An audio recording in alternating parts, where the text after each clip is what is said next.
Welcome back to the show, everybody. That Range Life episode 88. That over there is Chris McEwen. I'm Bill Bush. This is Chris McEwen's YouTube channel. And as we start every show, please hit subscribe, hit the notification bell to know when every time we release one of these hits, you'll get notified. And, give us a like while you're here. Just do it. And if you don't do it now, you can decide later that, you know what, you like supporting us.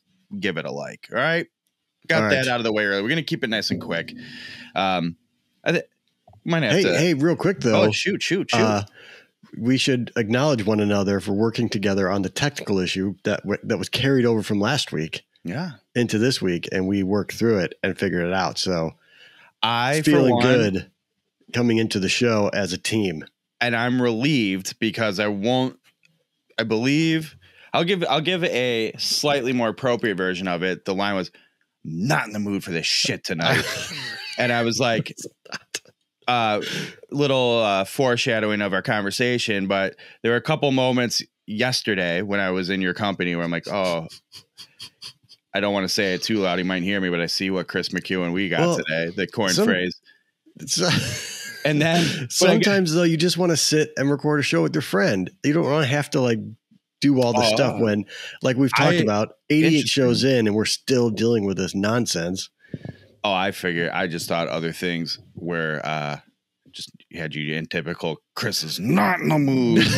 I get okay. All right. No, overall I'm in a pretty good mood. I received my 10-year anniversary work gift. That's today. I don't know if we want to give it away yet, but that's from work. I got it. You at your 5-year and 10-year, and you get points and you can redeem them. But you get a catalog, right? So my 10-year, I get a catalog saying this is what you can get for your 10-year. I didn't do an unboxing of it, so I don't want to. We can give it away. Okay. But it was a 10-year anniversary gift, and I got a refrigerator, a mini fridge. It's rather large. It's a rather large mini fridge for the studio / office. So I've got it installed now. It has taken the place of a file cabinet. It was a very fun project. I moved the file cabinet into the closet where it belongs. No reason you can't keep files in a refrigerator. Keep them fresh. But now I've got just, you know how I am with my water bill. I love my Topo Chico. Excuse me? Is that how you pronounce it? The Topo Chico water. So I've got that in the fridge now. I've got I have some other stuff here that I kind of supplement my Topo Chico with some flavored stuff. And eventually that's a favorite brand in our house, by the way. Is it really? Not with me. By the way, speaking of technical, it's very good. Technical glitches and our nightmares. Am I still in focus? I can't tell because once we start recording, it gets all, like super low res. Who gives a shit? Okay. I don't know if I can focus you in post, but I'll do what I can. Everybody's better off. You'll have the Barbara Walters sort of filter, softening of your face. Do you remember when Sherry O'Terry used to do Barbara Walters on Saturday Night Live? Baba Wawas. Yeah, Baba Wawa.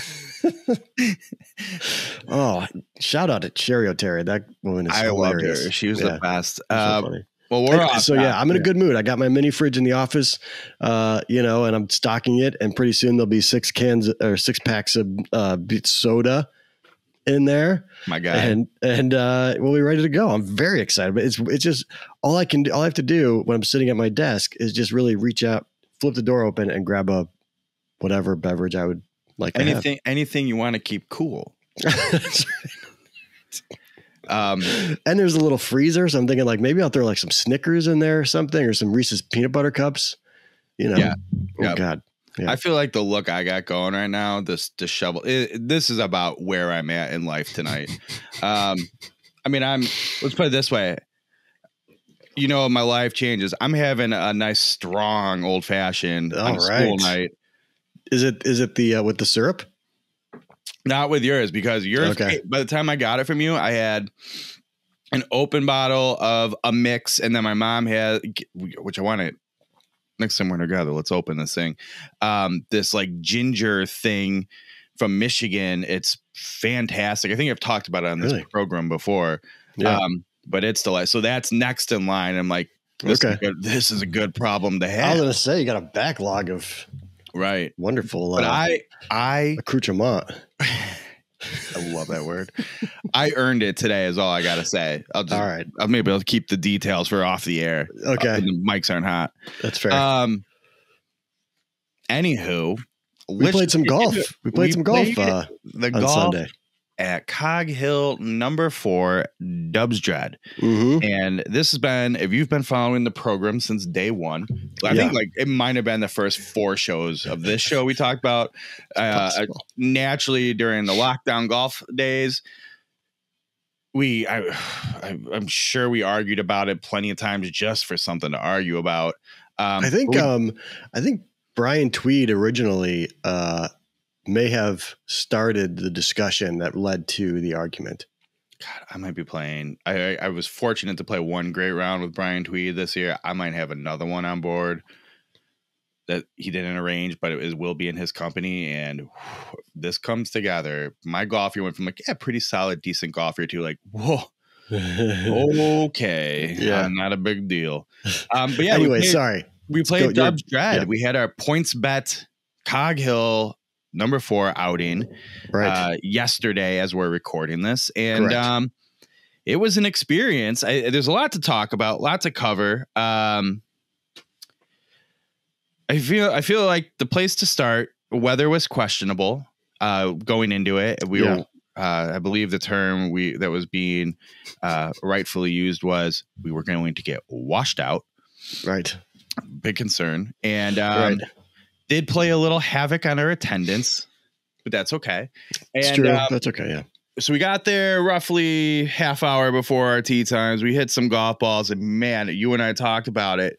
At Cog Hill, they have we've had rain in here recently, so it's mats only and slightly enclosed indoor ranges you hit out on, and so everything you hit, if it's remotely square on the face, just sounds like you cracked the living daylights out of the ball. Everything sounds mic'd up, man. It sounds you and I were hitting the ball minus like maybe a top or 2 from you. Yeah. Just pure. I was doing anything. I was doing anything I wanted to on the range with a golf ball.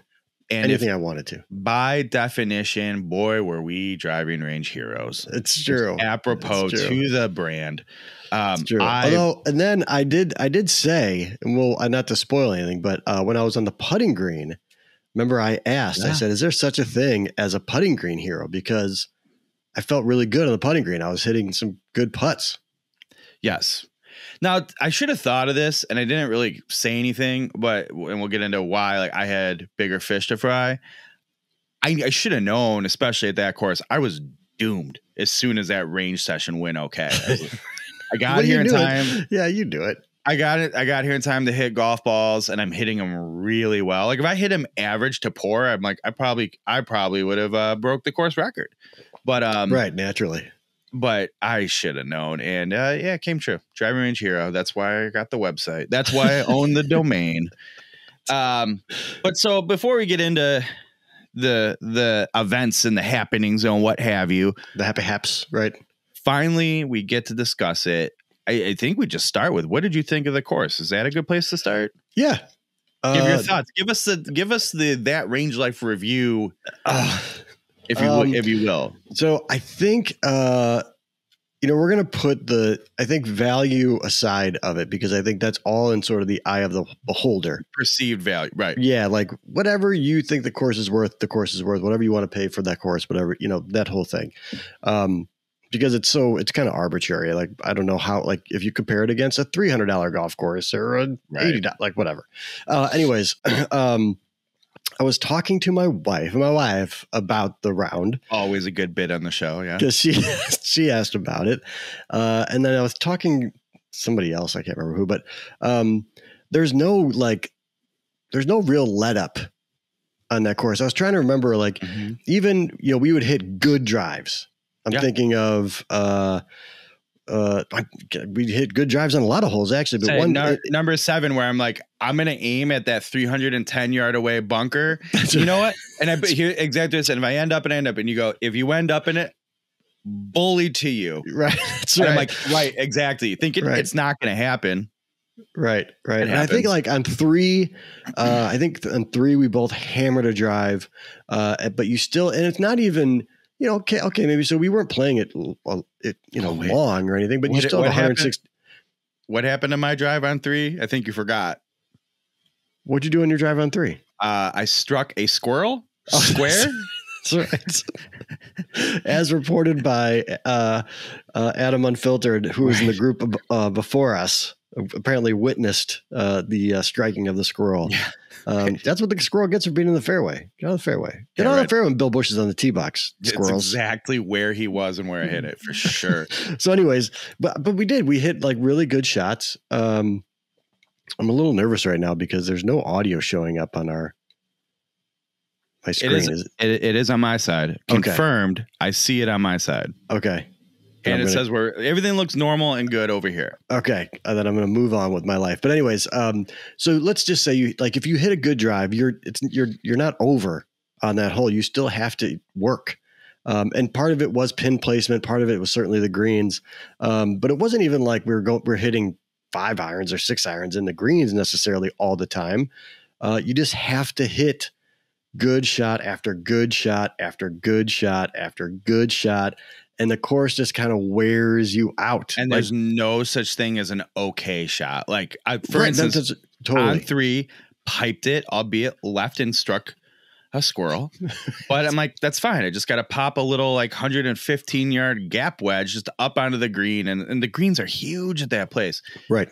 Well, just catches the ridge of the green wrong, shoots, defies physics, shoots off the back. And I'm like, where am I? There's no good misses there. Like, while you're in like kind of an open area. Yep. And it's just like, I didn't even hit the second shot that missed the green and put me in a terrible place. I didn't even hit that shot bad. I hit a good shot. Yeah. And so to your point, on. Yeah. I mean, yeah. So, and I think that's why people like the course. Obviously there's history involved. But the course is hard. The course is going to make you work through the whole day. I mean, even think about, well, we won't get into rando, just getting, what'd you say it was, Dubsdreaded all day long, just like being abused by the golf course. But even like Riv would hit good shot. Riv was probably on a green in regulation more often than any of us on the day, I would assume. But he still didn't really do that great because it's proximity. You know, if you're not near that pin, like you're staring down a 3-putt right off the jump. Think about 18 after we had the living daylights beat out of us all day. And I go, hey, for fun, guys, do you want to play 18 from the tips? And I knew, because I don't know if you knew this, I played the course a bunch of times. I said, I knew 18's a nightmare from the tips. And it is. Yeah. But it's sort of like, I've said this to you before, there's a certain sense of like, it is kind of fun to go play those courses like the pros play, to go, oh my God. Yeah. This is the difference between my golf and a professional's golf. Right. At least the start of it. And so we did it. And we were like 175 out. And I hit a really good 7-iron and came up. I hit the green. It was probably the best shot I had all day. It was a little short. Was a good shot. I'm like, 95% of the courses I play, I go easy 2-putt par to finish. Right. Wow. Right. I'll take that all day. And I was lucky to 3-putt. I was lucky to 3-putt. Yeah.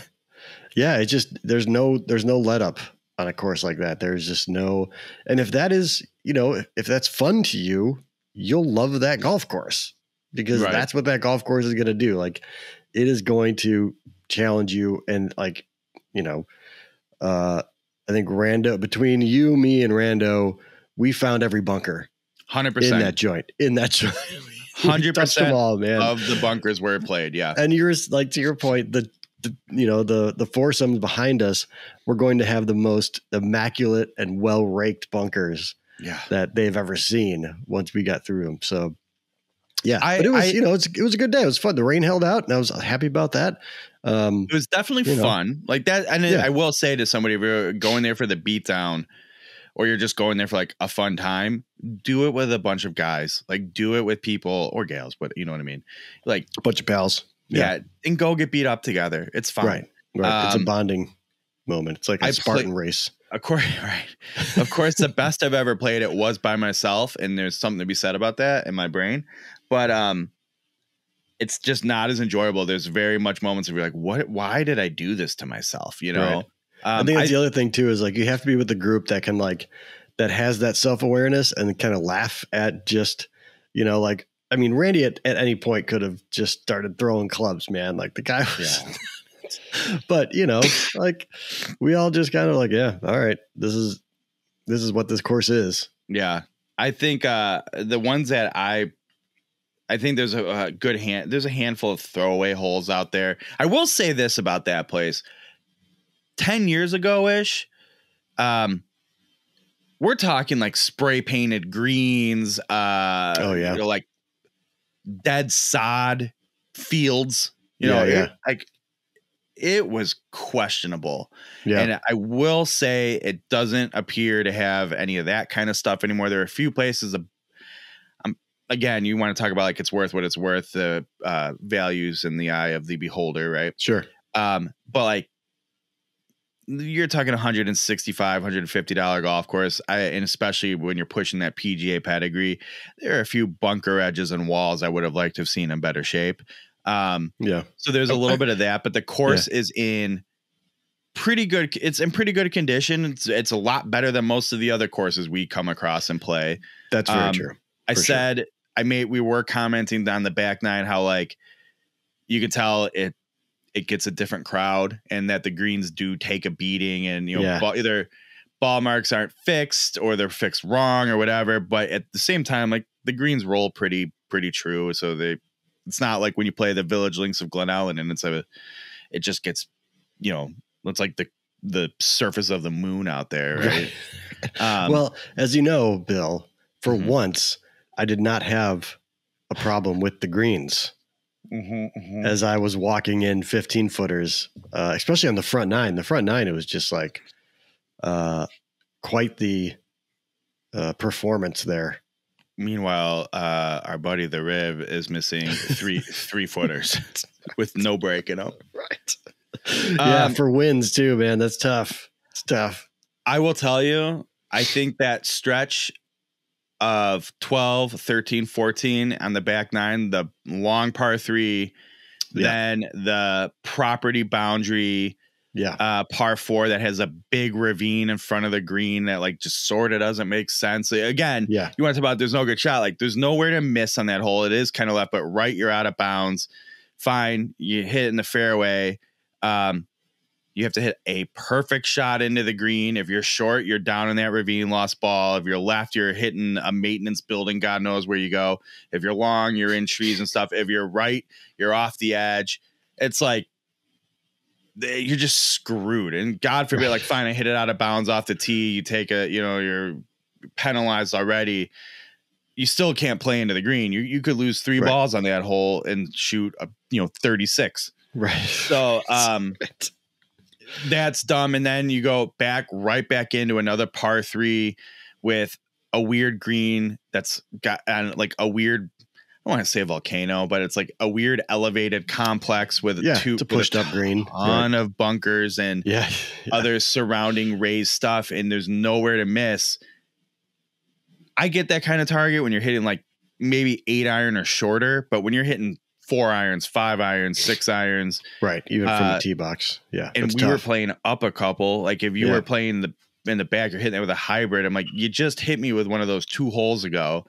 And then I think it was 12 where I said, look at this. This is the same thing as the par 3 number 6. I'm like, it's the same exact distance. The green's the same shape. It's the same like penalty wherever you miss. Yeah. I would like to see. I mean, I forgot. It was one of the PGA Tours events recently. Maybe it was, I don't know. They're saying they're like, look at these par 3s. They don't have to be long to be tough. They can get creative with them and whatever. And I feel like that is, especially because of how many courses like a par 3 is this signature hole, and they're so fun and they're so dynamic. And there it's like, hey, look, we made them long with these raised greens and tons of bunkers and weird little holes that you can end up on the side. Like, got it. And I don't care for their par threes. I will say that negatively about it. I didn't mind the par threes. They're different. Like, you don't play those type of par threes very often. At least I don't. Like, I don't play. I mean, all the courses we play, it's 170, 180 might be the longest par three into a flat green. Give me two of them then, maybe, or what? Sure. But like, you gave me two that look exactly the same, three that play exactly the same. It's like, other than number 2, which is that shorter one, and like, I don't mind number 2. It's 140 yards, but like, good luck. You know what I mean? Right. Yeah. Yeah, I get it. The only hole I had an issue with is 9. That's the only hole that I had an issue with. That one's just too mean. It's too mean. Objectively bad, and it's so mean. There are a million things just in pure logical maintenance they could do to make it better. Yeah. Fine, you're penalized all over the place, but like, there's trees that needed to be trimmed 10 years ago and they haven't been touched. There's a lot going on there where, like, this is just negligence. This isn't even, we're beyond even design at this point. You know what I mean? Right. Yeah. But I guess at the end of the day, I don't want to be too negative on the course, because we did have fun, and it's a shot maker's course, no doubt. It's very much, I thought, we talked about, like, you can hit a fairway, like, you can get out into the fairway, but then you better know how to hit your irons if you want to score. That's what I would say. 'Cause I mean, that's where I feel like you and I kept, like, I literally kept coming up short on everything. And you kept finding bunkers on everything. And or you had you had the tweener 57-yard chip over a bunker onto a downslope. That was the other thing. You couldn't like pitch into anything. You couldn't roll anything in. Like, every single play has to go up and over something. That's totally true. You had to flight everything. And not even a little bit, like a lot. You had to go up and over it. Like, it's a shot where I'm like, normally this would be just like a little pitch with my 54-degree wedge. Instead, I'm taking like a full swing with a 60-degree and just, straight up in the air and straight down and hoping for the best. It's totally true. It's totally true. I hadn't thought about that, but for you, if you missed on that chip shot or that high lofted shot, it meant you were in a bunker instead of just on, some long grass or something. And, so it made it that much more difficult. And then there were deep bunkers. They were way like big boy bunkers. Yeah. And then it gets in your head, and then you start getting a little yippy. It's true. It's a nightmare. It's totally true. One of the things we noticed at some point, I was like, I get it's Sunday, but the pros haven't played here in a long time. Like, geez, can you just help us out with a pin position? Then I thought of something. Right when we walked off, we got to the first tee. I'm like, do you see all those guys on the putting green? And you guys were like, oh, yeah, the high school team. I go, high school team? Yeah. They're all in their matching yellow shirts. I'm like, did you see their bags? Oh, no. What is it? That's the Purdue Boilermakers. Right. And you're like, everyone's like, what? And then as we got out, we saw these college teams. Man. And then they had the women's college teams on the second course, which weaves in and out of number 4. Yep. And we ran into the living legend himself of Cog Hill, Frank Jemsek. And of course, what is, I'll tell you what, you can't not run into him. Right. He's going to find you. Don't worry. If you think he'll find you in the ravines of the whatever river valley that is, he will find you. Right. It turns out Lewis University was hosting a tournament the next day, so everyone was in for their practice rounds. I'm like, oh, yeah, I feel a lot less terrible about my putting and approaches into these greens today because, yes, they're setting them up difficult for an NCAA tournament. Man, got it. Those pins, man, were just. Some of them were just so tucked. Like, tuck doesn't even give it the right perspective. Like that, the hole that you like hit that drive and you said, if I get into that bunker, so be it. And you hit into that bunker, that there was like a little tiny cutout of the green. And they're like, yeah, this is a good spot for a pin. And on each side of that cutout were bunkers. It was like a little isthmus. Isthmus. That's right. Yeah, I don't know how many holes we made it through, like 6, and I'm going, I swear I'm not crazy. Like these pins, every single one of them has been tucked in, because right before we teed off, the Mr. Gemsec goes, guys, this course protects itself with pin placement and the ridges. Everything, if you're not in the right spot, is going across the ridge. And it's like, but it's true. Yep. But what about when the flags are on those ridges? And so 6 holes into it, I go, I'm not going to say anything, because anyone's like, would you take it easy, negative Nancy Bill over here? Right. And I'm like, these are unfairly placed. Like they're all on ridges. Man.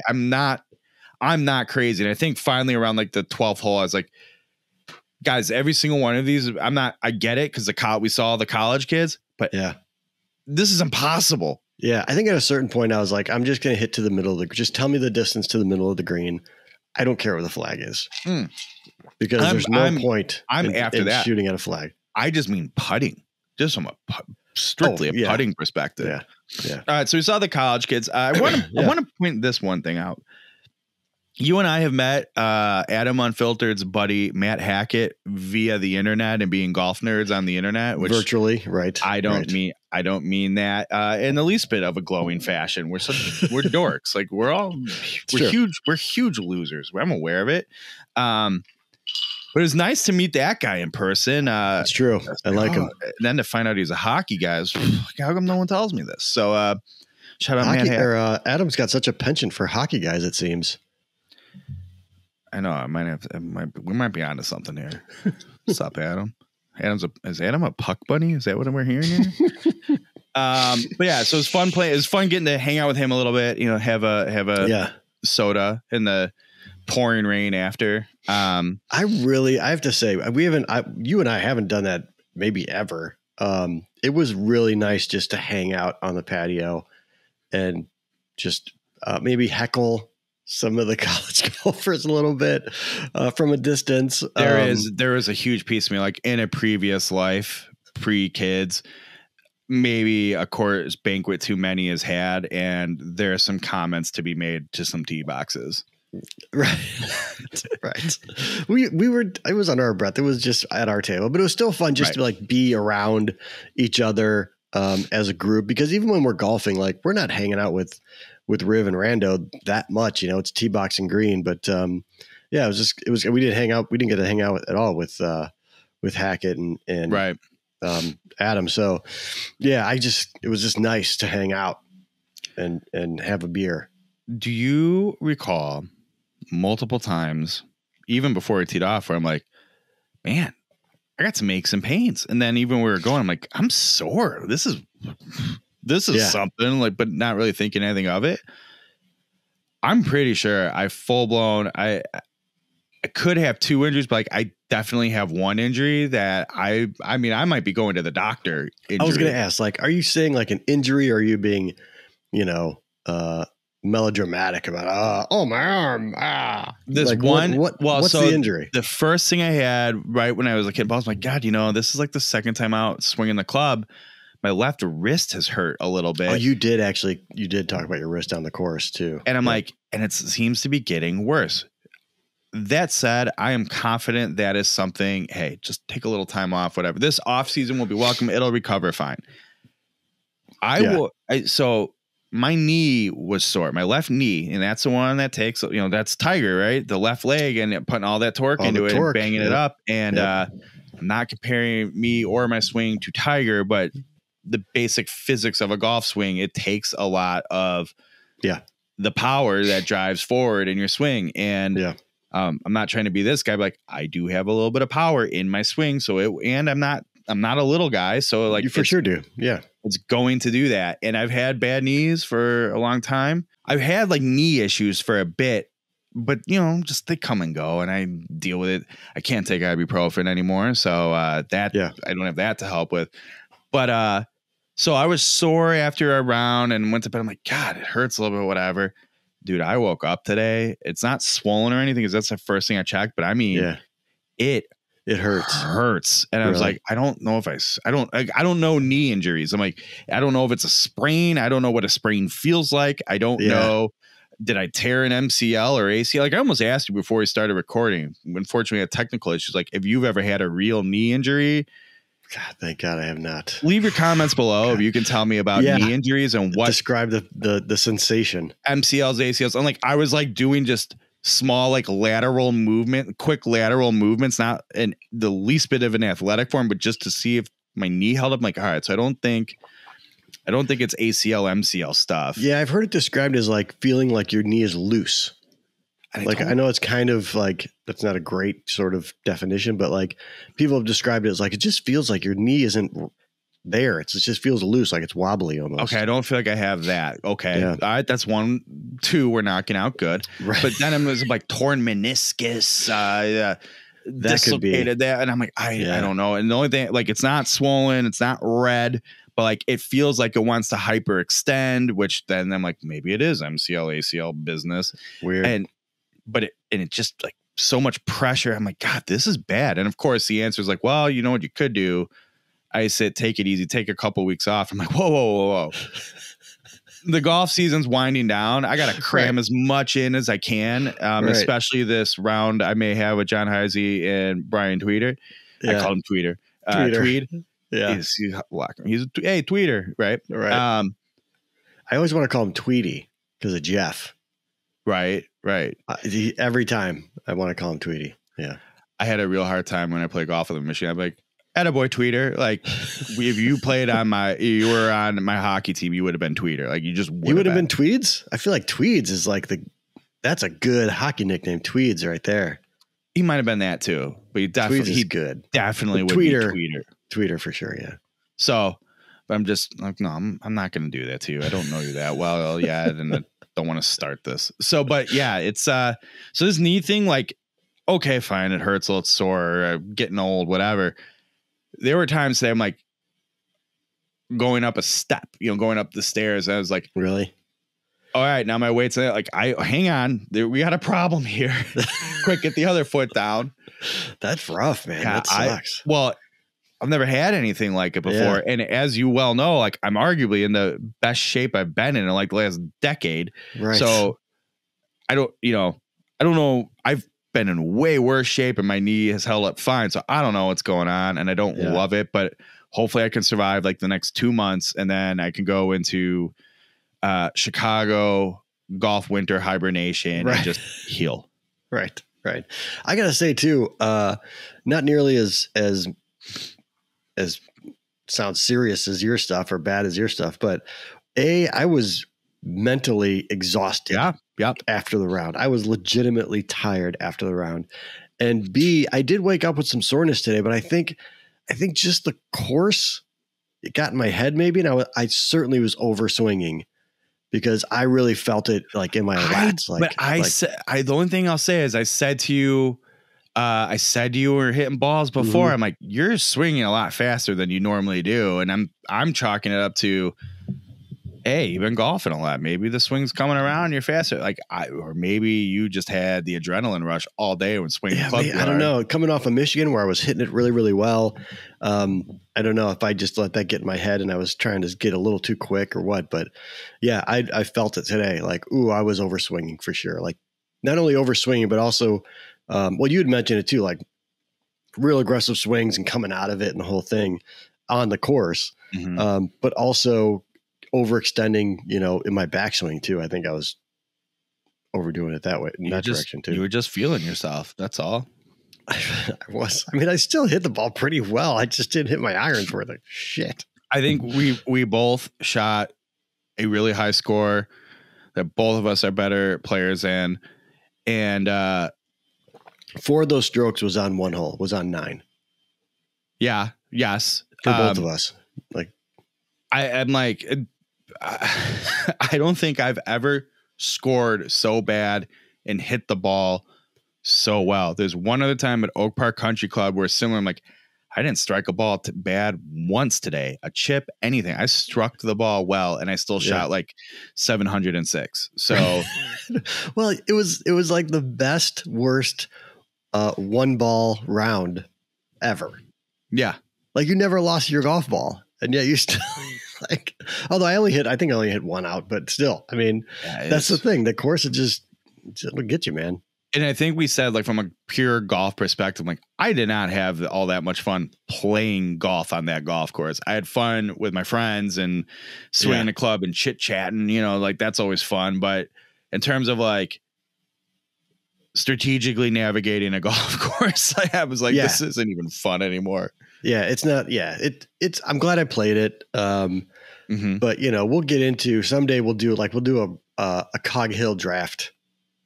Yeah. We'll see how and I'd almost feel like a non-event time, like, hey, just some afternoon, no obligations. We can go just take as long as we want and dissect the living daylights out of it and then do one. Yeah. Like go shoot 112, come back and be like, all right, we've seen it twice.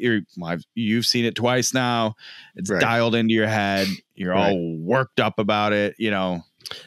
And I'll just say before we move on to whatever we're going to move on to, but we had some New Yorkers in from out of town. They were going to the football Notre Dame game. Go Bearcats. And but you know, there's a lot of guys that want to play it. They want to play the course. They know the history of it. They want to go and see it for themselves, whatever. But I will say this: build in one extra round for ravines. Right? Yeah. Go play. Make sure you're there long enough to play the other course, ravines. There, well, there's 4, but play ravines too because don't sleep on ravines, man. That's I really like that golf course a lot. Way more.